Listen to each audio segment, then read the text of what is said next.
घोररूपे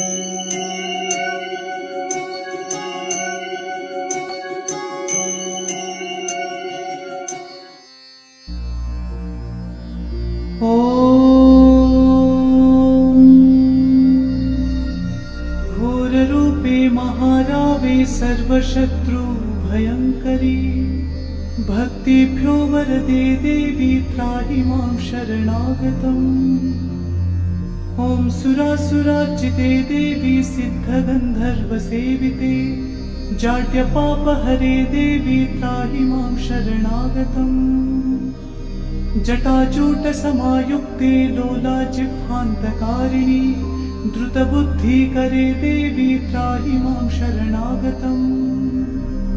सौम्यक्रोधधरे रूपे चण्डरूपे नमोऽस्तुते, सृष्टिरूपे नमस्तुभ्यं त्राहि मां शरणागतम्।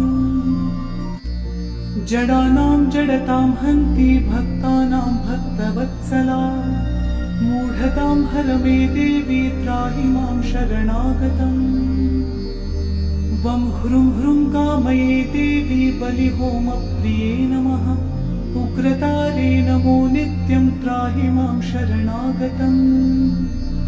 बुद्धिं देहि यशो देहि कवित्वं देहि देहि मे, मूढत्वं च हरेद्देवी त्राहि मां शरणागतम्। इन्द्रादिविलसत्वं वन्दिते करुणामयी, तारे ताराधिनाथस्य त्राहि मां शरणागतम्।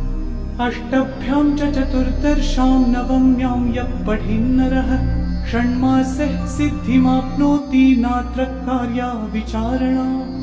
मोक्षार्थी लभते मोक्षं, धनार्थी लभते धनम्, विद्यार्थी लभते विद्यां तर्कव्याकरणादिकम्।